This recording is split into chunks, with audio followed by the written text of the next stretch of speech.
Welcome back, ladies and gentlemen, to Coop Industries Trading.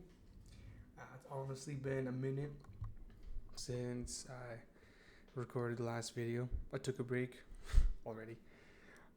Just to catch up with myself, figure out what I wanted to do, and started diving deeper into my trading, understanding my psychology and stuff. One thing that I came across that you guys probably know from the video title now, the hardest part about trading, the reality of trading, and what honestly, like what it comes with. Hardest part about trading is finding the time. Yes, people always say that if you really want it, you will find the time for it, It's honestly kind of hard, when you work a 9 to 5, you wake up early morning, 5 a.m. in the morning, 6 a.m. in the morning, you go to your job that's an hour away. You get off work at 3 o'clock, 4 o'clock, you come home at 4 or 5 o'clock, you have dinner, you take a shower. By that time, it's 6 or 7 o'clock. To get your full hours of if you like your sleep, to get your full 8 hours of sleep, you gotta go to bed at 8 and 9 o'clock. The hardest part is, like I said, finding time. Honestly, I've seen a lot of traders say this exact same thing. Hardest part about trading is trading and doing a 9 to 5. Trading with a 9 to 5 is the hardest part. And from what I was told, is that it should get easier. But it's just constant, restless nights, honestly. Staying up, back testing, studying, understanding the markets,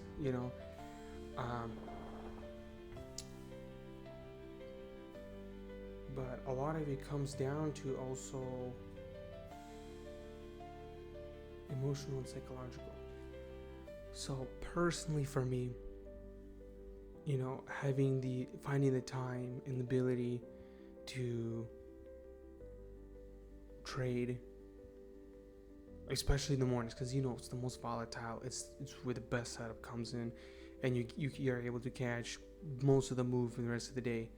It's very hard becoming successful, not having the time. And I always constantly think, am I putting enough time into trading? Am I back testing enough?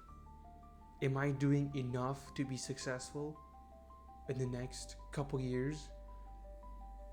My family, your family relies on you to be successful.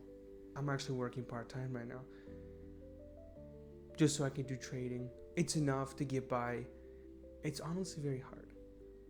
And also, staying fit, keeping your emotions in check. So when you do happen to trade, the 30 minutes you have in your day, your emotions have to be in check, let's say you only have the 30 minutes, the only time you have 30 minutes to trade, and you're completely screwed up, and so finding time to work out, just to work out, because personally for me, if I don't work out, my psychology and emotions goes right out that door, like it doesn't exist, and I start taking losses on trades. But keeping physically fit, personally for me, staying active all the time, it's hard. I think a lot of traders have this problem. Not problem, I should say, more of the hardest part about trading is when you're getting started. I mean, I've only been doing this for a year, but I've seen so much exponential growth. Unbelievable growth. Like, personally for me, last year, how much was I? I weighed 185, almost 200. And then this year I weigh 175. I mean, that's within a span of a year. I mean, granted that I worked out every single day, I was consistent, I was disciplined, but I didn't have the greatest diets. I was okay with having a little bit of sugar here and there, I wasn't going extreme. But seeing that progress, seeing how I've changed physically over the year makes me more confident in trading, seeing that I'm more consistent, I'm more disciplined than I was before, than let's say a couple years ago. Oh my. And constantly coming to the charts. At this point, it doesn't feel like a job. If it's something I do as a hobby. It's like, it's entertaining.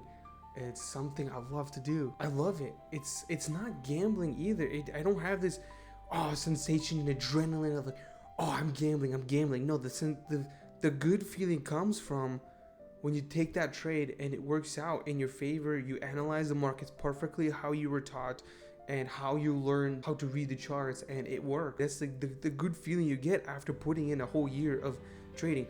Yes, I know I am not profitable, but it's a really good feeling. Seeing that happen is just like, all this time and all this journaling that I've been doing has been paying off, because every single time I backtest, I go back and review my trades from the past week. I try to, as much as I can, to implement it into next week's trades, and it just and it works. Most of the times I'm not getting like perfect trades, but you learn from your mistakes when you journal. So that's one thing I would recommend, is journaling. And I'm talking about journaling the trades and journaling your emotions. I know a lot of people do not do this and like, yeah, I will be profitable. No, you will not. I've talked to a couple people and they're like, I asked him about trading, like, yeah, I love trading. And he's like, he was just starting out. And I told him, like, you're not going to be profitable if you do not journal. And he's like, no, I'll be fine. I guarantee you, if I ever saw him again asking him about it, he's like, yeah, he probably would tell me that he would lose all of his accounts, or he lost his account. But I don't know. It's the beginning, but every trader's different. Every trader will learn. Those are my recommendations. Journaling, how it has affected me. I've only been personally, I've only been journaling like my feelings, how I feel, basically. What do they call it? Like emotional dump, feelings dump, or something like that. But basically, that has helped me so much. I've realized what I felt, and understanding what you feel during those trades is very crucial to your learning and understanding yourself and how you profit. How are you going to profit? How you react to the trade, how you move your stop loss, how you take your profit. You might take your profits too early or something, or you keep moving your stop loss every single time you see the markets move. Just by you understanding your emotions and understanding that, push you way ahead of a lot of people. I've seen profitability from myself, but the problem with me is I've noticed is that I'm risking too much all the time because my adrenaline is through the roof. That's also another thing that is another bigger problem with newbies, especially me. I'm still working on this. I am going to be honest with you. If you are trading and you take a trade and you're feeling a lot of adrenaline, that means your trade is way too big and you're risking way too much. Even if it's a paper account and you feel this adrenaline, you feel these emotions and stuff, that means you're risking too much. You should downsize. You definitely should downsize. Honestly, that's my plan. Moving forward, is definitely going to go, instead of trading minis, which is what I was originally trading, instead of trading minis, I'm going to bring it down and trade micros. So bring it down a little bit. Basically, when you are leveraging too much, your adrenaline and your emotions will get in the way, and your stop loss won't be a proper stop loss. Your risk management not be really good either. So what I'm going to do is reduce to micros, take smaller sizes, so then you can have a proper stop loss. And you can trade like you're supposed to trade. So the trade will work out in your favor, how you predicted it, how you see it as is. Otherwise, if you keep leveraging too much, every time you leverage too much, you don't learn from that, because your emotions are always in the way, and you keep writing down the same journaling crap, thinking that you're learning something. Obviously you are. You're not. You're stuck in this phase and you keep going in a loop, and you think you're doing better. The whole point is to preserve capital and take small percentages. Don't try to aim to make 10%. That's insane.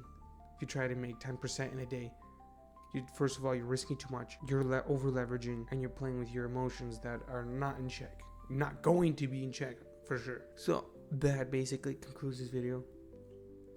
I hope this video wasn't too long, but just enough for people to understand how hard trading is, but understanding what traders go through. People don't realize what traders push themselves through. Pushing yourself is very hard because you can't just the next day you can't just be like, oh, this week I'm gonna be trading 100% all the time. I'm gonna be focused 100%. I will guarantee you, you're not gonna be able to give 100% your focus and your grind and whatever it takes. You're maybe gonna give like 75%, and that's very hard to do. Let's say, for example, you go to work. Let's say you work construction. Guys work construction. Ladies, I don't know, bank, maybe. That sounds so wrong. Let's say, whatever. You have a labor job or whatever, you sit at a desk. Either it's emotional or physical draining. It's still going to be hard to show up to the charts like when you get home or even before. Because first you're tired, you're exhausted, and you're pushing yourself to the limits. So that's what traders have to do. I'm pretty sure every entrepreneur has to do. This is it's a psychological game. That's why I think it's been working out for me, is because I do a lot of physical, and when I come home, I do a lot of mental study, strategies and stuff. That I would say would be the hardest part about trading, that people don't, personally, I think people do not understand, especially people that are interested in it. And once they start getting to it, they have the beginner's luck.